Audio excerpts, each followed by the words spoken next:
1 Coríntios 12, versículo 12 mostra: porque assim como o corpo é um e tem muitos membros, e todos os membros, sendo muitos, constituem um só corpo, assim também com respeito a Cristo. Irmãos, o que Deus está fazendo aqui na igreja não é uma grande organização religiosa.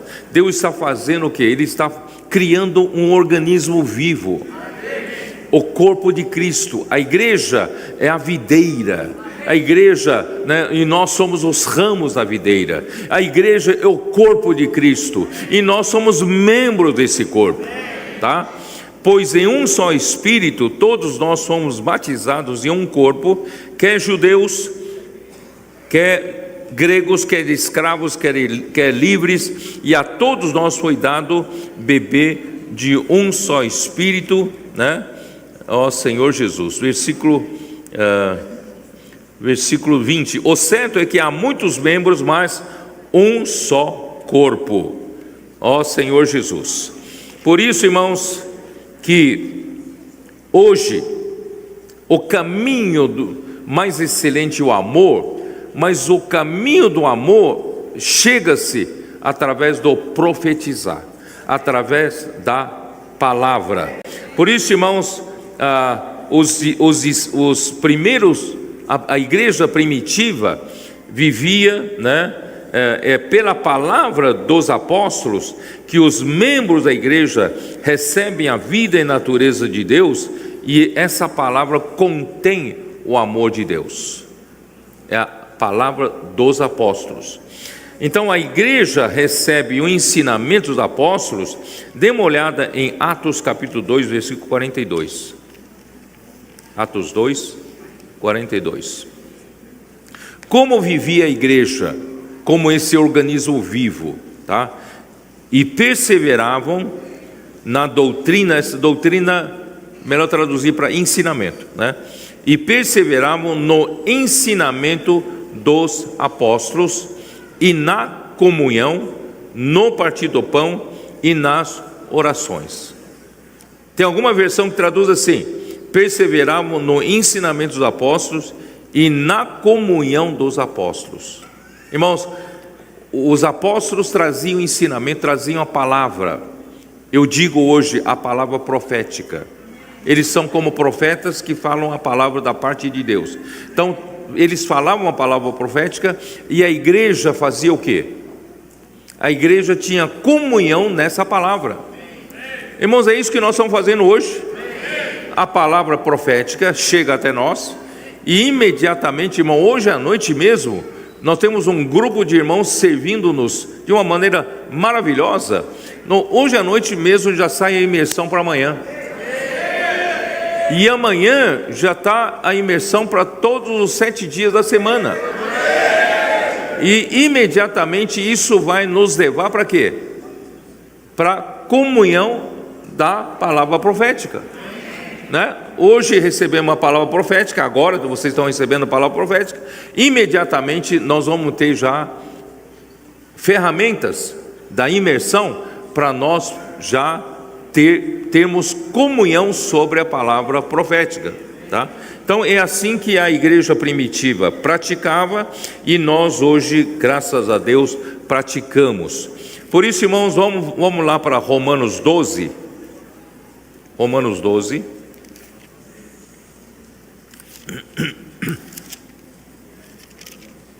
Como se edifica a igreja? Romanos 12, com os dons, né? Versículos 7 e 8. Quais são os dons importantes aqui? Versículo 7. Se ministério, dediquemo-nos ao ministério. Ministério que é servir. Você quer servir a igreja? Vem participar do serviço dos adolescentes, né? As irmãs podem ajudar na cozinha, podem ajudar para servir, né? Os irmãos podem ajudar na logística, no transporte, não é isso? E servir nossos adolescentes. E nós podemos todos, irmãos, saímos para pregar o evangelho, nós podemos sair todos, né, cuidar das pessoas, né, que são ganhas, tá? Então, esse é o serviço do ministério aqui. E o que ensina, esmere-se no fazê-lo. Se você for na versão Restauração, tem uma Bíblia chamada versão Restauração, ali tem uma nota de rodapé, ali vai dizer, irmãos, quem ensina profetiza segundo a palavra dos apóstolos. Não é que quem ensina, ele tem liberdade de ensinar o que quer, segundo o seu conhecimento bíblico. Não, mas ele vai ensinar segundo a direção que o Espírito deu por meio dos apóstolos, tá? Então, até quem ensina segundo a palavra profética. E depois ele fala, ou o que exorta. O que exorta também, né? Não exorta suas próprias palavras. Ele usa a palavra profética para exortar a igreja. E tudo isso está dentro do tema do profetizar. Irmão, como a igreja precisa do profetizar, né? Porque a profetizar traz o amor de Deus, tá? Então, por essa razão, tá? Paulo fala, seguir o amor, né? Isso em 1 Coríntios 14, 1, né? Eu li já isso. Seguir o amor e procurai com zelo os dons espirituais, mas principalmente que profetizeis. Muito bem. Então, por que, irmãos, o amor é tão importante? O amor de Deus é tão importante. Qual o efeito do amor de Deus, o efeito prático o amor de Deus faz entre nós? Irmãos, o Pai não confiou ao Filho a edificação da igreja? Vocês se lembram de Mateus 16, quando foi revelado à igreja? Vocês se lembram daquilo ou não? Jesus perguntou para Pedro, para os seus discípulos, e vós, né? Que dizeis que eu sou? Aí Simão Pedro disse, tu és o Cristo, o Filho do Deus vivo, né? Aí Jesus disse o quê? Não foi carne nem sangue quem revelou isso para você, mas é meu Pai que está nos céus, revelou, né, para você, que eu sou o Cristo, o Filho do Deus vivo. Aí em seguida ele diz, e eu também te digo, né, que tu és Pedro, e sobre a rocha edificarei a minha igreja, e as portas do Hades, do inferno, não prevalecerão contra ela.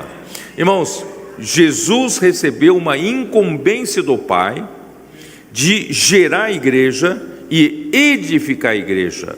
Então eu digo, como Jesus consegue edificar a igreja? Ele morreu, ressuscitou, hoje está sentado à destra do Pai. Mas esse trabalho de edificação da igreja não terminou. E quem dá continuidade a essa obra de edificação? É Ele, através da igreja. E eu e você, irmãos, fomos incumbidos para fazer a obra da edificação da igreja. Tá certo ou não? Amém? Então vamos lá. Então, como se edifica a igreja? Como se edifica a igreja? É com amor. Eu já disse para vocês que toda a obra de Deus tem por base o amor. Então o amor é que faz nos edificar a igreja, tá? Então, ó Senhor Jesus, eu não sei como explicar para vocês, tá? E o amor vem pela palavra, não é isso? Vem pela palavra. Vamos lá, depois eu chego lá. Efésios 5, versículo 18.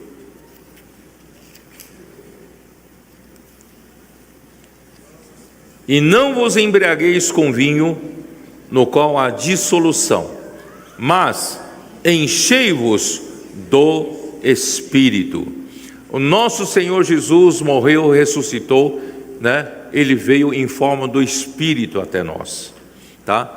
Então, qual é a maneira de nós nos enchermos de Cristo? Enchendo-nos do Espírito. E como encher-nos do Espírito? Já que o Espírito é, né, é abstrato, tá?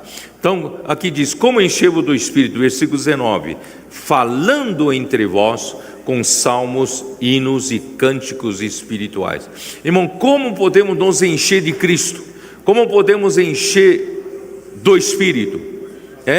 Enchendo-nos da palavra. E como podemos nos encher da palavra? Falando a palavra entre nós. Por isso, irmãos, em algum momento da reunião, nós temos o quê? Nós temos o falar mutuamente. Nós temos a imersão, nós falamos um com o outro, né? Nós instruímos e aconselhamos uns aos outros com a palavra. E essa palavra, irmãos, traz o amor de Deus, tá? Colossenses 3:16 fala a mesma coisa: habite ricamente em vós a palavra de Cristo. Como fazer habitar a palavra de Cristo em nós? Se a palavra de Cristo habitando em nós, nós permanecemos no Senhor e produzimos muito fruto. Não é isso que diz João 15? Quando a palavra permanece em mim, e eu permaneço no Senhor, eu dou muito fruto. Mas em seguida, João 15 mostra, também me faz permanecer no amor de Cristo, no amor de Deus, tá? Então, como faço para edificar a igreja? Habite ricamente em vós a palavra de Cristo, instruí-vos e aconselhai-vos mutuamente em toda sabedoria. O que é isso? O que é instruir? Nós falamos com os outros, profetizamos uns aos outros. Eu estou certo ou não? Nós não temos praticado isso? A imersão na palavra? Falamos uns com os outros, aquilo que eu ganhei, eu falo com você. Isso é instruir-nos, né? Aconselhar-nos. O que estamos fazendo? Estamos fazendo com que a palavra de Cristo habite em nós. E aí nós vamos permanecer no amor, tá?